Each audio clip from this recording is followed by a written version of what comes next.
Essa noite, no texto que Deus trouxe ao nosso coração, Atos dos Apóstolos, capítulo de número 8.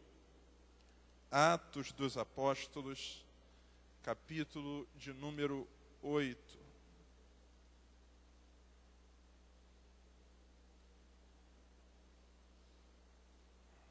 Atos, capítulo de número 8.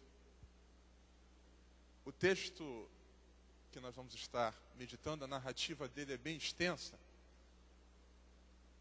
Então eu pedi a minha querida irmã Jaqueline que colocasse para nós algumas partes dele, pelo qual nós vamos fazer a leitura. Atos dos Apóstolos, nós vamos estar lendo inicialmente do verso 1 ao verso 8, depois do 26 ao 31 e depois dos versículos 39 e 40 para a nossa meditação. Amém? Verso 1 diz assim: E Saulo consentia na sua morte.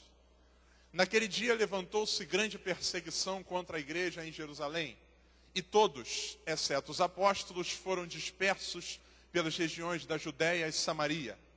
Alguns homens piedosos sepultaram Estevão e fizeram grande pranto sobre ele. Saulo, porém, assolava a igreja, entrando pelas casas e arrastando homens e mulheres, encerrava-os no cárcere. Entre mentes, os que foram dispersos iam por toda parte pregando a palavra. Filipe, descendo a cidade de Samaria, anunciava-lhes a Cristo. As multidões atendiam unânimes às coisas que Filipe dizia, ouvindo-as e vendo os sinais que ele operava.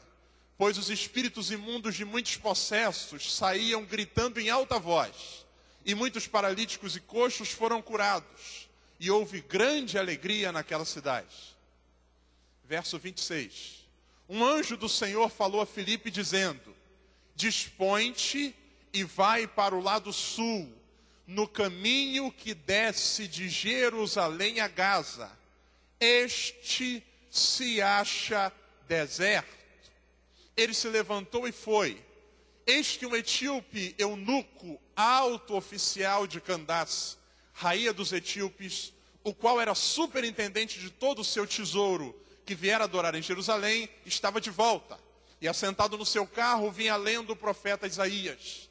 Então disse o Espírito a Filipe: Aproxima-te desse carro e acompanha-o. Correndo Filipe ouviu ler o profeta Isaías e perguntou: Compreendes o que vens lendo? 31. Ele respondeu: Como poderei entender se alguém não me explicar? E convidou Filipe a sentar-se junto a ele. Quando saíram da água, o Espírito arrebatou a Filipe, não vendo mais o eunuco. E este foi, seguindo o seu caminho, cheio de júbilo. Mas Filipe veio achar-se em Azoto, e passando além, evangelizava todas as cidades, até chegar a Cesareia. Pai querido, Deus amado, essa é a tua palavra, Senhor. Não é palavra de homens, é palavra tua, Senhor. Eu quero te pedir que essa noite sou um vaso nas tuas mãos, diante da tua igreja, do teu povo, Senhor. Quero te pedir que o teu Espírito prevaleça sobre nós. Que a tua palavra, Deus, seja ministrada aos nossos corações. Me ajuda a transformar o sentimento que o Senhor plantou em mim em palavras. E que essas palavras sejam decodificadas pelos meus irmãos. E nós saímos daqui cheios de força, bendizendo o teu nome e dizendo verdadeiramente: o Senhor falou conosco. Em nome de Jesus. Amém. E amém. Poderia sentar, irmãos? Bendito seja o nome do Senhor.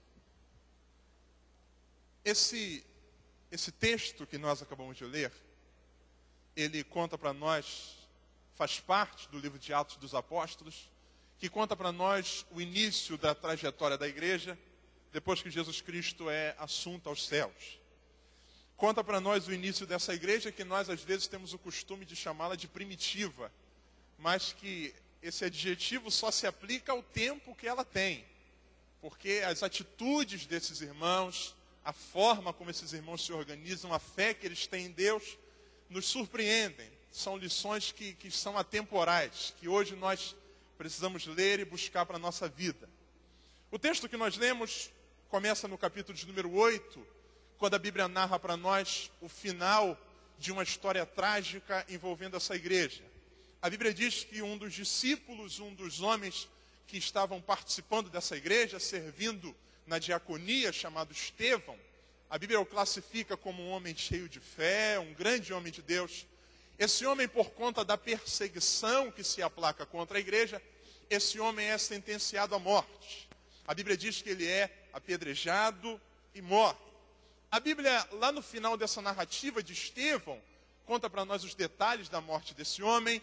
A Bíblia dá para nós uma informação. A Bíblia diz que nesse evento de morte, há um homem que consente com isso, chamado Saulo. E o texto continua, e a Bíblia começa a narrar para nós